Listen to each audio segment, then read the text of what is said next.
Ketika Korea Utara meluncurkan percobaan roketnya ke arah Jepang kemarin, dunia intelijen pertahanan internasional menjadi ramai. Kita tahu Jepang negara yang paling gencar melakukan sanksi ekonomi terhadap Rusia sebagai pernyataan Jepang anti Rusia dan tidak setuju Ukraina dianeksasi oleh Rusia. Jepang punya sejarah panjang yang memang tidak suka Rusia. Dan kita tahu Korea Utara, pemerintahannya bisa berjalan panjang karena dua negara membuat Korea Utara ini sebagai benteng atas sekutu. Negara itu tadi adalah Rusia dan Tiongkok. Keduanya memelihara Korea Utara untuk menjadi seperti saat ini.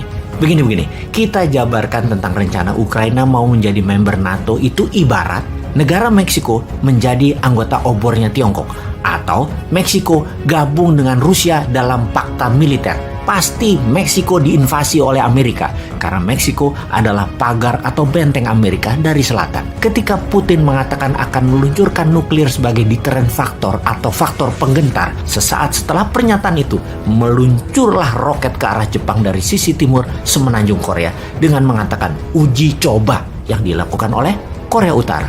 Padahal itulah deterrent factor atau kode keras. Don't mess around with Russia, wahai Jepang. Kata-kata tersebut keluar lewat Korea Utara, dititip oleh Rusia. Semakin menarik ini perang Ukraina karena Rusia main dua kaki dengan cantik. Sisi Eropa Timur dan sisi semenanjung Korea. Di sisi Natuna Utara, kayaknya dapat dipastikan Tiongkok saat ini sedang memanaskan engine perangnya di sana. Kapan ini menjadi bencana dunia? Kita sudah mengatakan jauh-jauh hari sejak tahun 2019, di mana Menteri Keuangan kita kan sama, dia juga.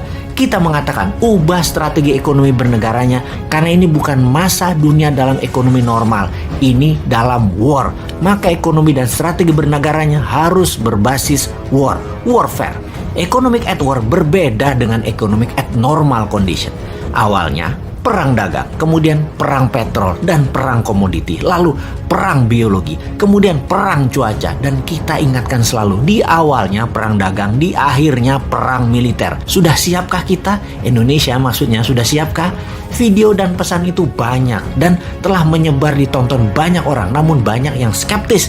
Siapa bosman? Kok berani-berani menantang pakar ekonomi dan pakar pertahanan negeri Wakanda yang sangat mumpuni? Ya bukan siapa-siapa om, bosman mah wong bodoh ngaku pinter.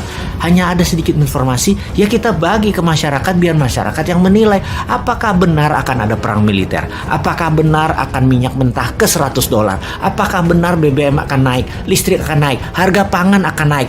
Mending harga naik kalau ternyata stoknya nggak ada karena dunia perang. Semua negara nyetok buat rakyatnya. Wakanda adalah negara yang dibuat supaya menjadi negara pengimpor dengan rendahnya produksi. Maka sekarang stoknya tidak ada, bukan hanya mahal, tapi ya sudah. Semua sudah terjadi.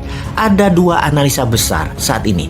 Akankah perang dunia ketiga terjadi di mana blok Rusia, mantan Soviet, ditambah Tiongkok dan Korea Utara serta plus kemungkinan Wakanda di satu sisi, kemudian di sisi lawan Eropa Barat, NATO, Amerika plus sekutu Amerika. Analisa pertama, kalau Ukraina didiamkan, dibiarkan untuk Rusia oleh NATO dan oleh Amerika, dikasih ke Rusia Ukraina tersebut, dilanjutkan dengan perang diplomasi, maka selesai. Tidak ada perang dunia ketiga, selesai. Analisa kedua, Amerika, sekutu, NATO, dan Eropa Barat menyiapkan tentara di battleground atau perang darat dalam jumlah besar, seperti di Normandy di tahun 1942 atau seperti di Saudi di tahun 1090-an akhir. Kemudian mencoba membebaskan Ukraina, maka perang dunia ketiga bisa terjadi.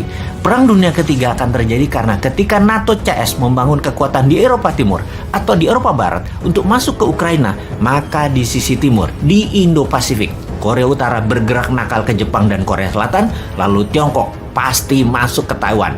Amerika CS terbelah konsentrasinya. Hal terburuk, di semua posisi Amerika dan sekutunya kalah. Maka dunia punya New World Order baru, yaitu Rusia dan Tiongkok yang berkuasa. Ini sebuah peluang game changing kalau Wakanda di bawah New Mind, karena pasti memilih membangun kekuatan nasional selagi mereka perang dengan printing money, kemudian membangun secepat kilat kekuatan nasional berbasis mineral, rempah, dan raja maritim kuasai Selat Nusantara.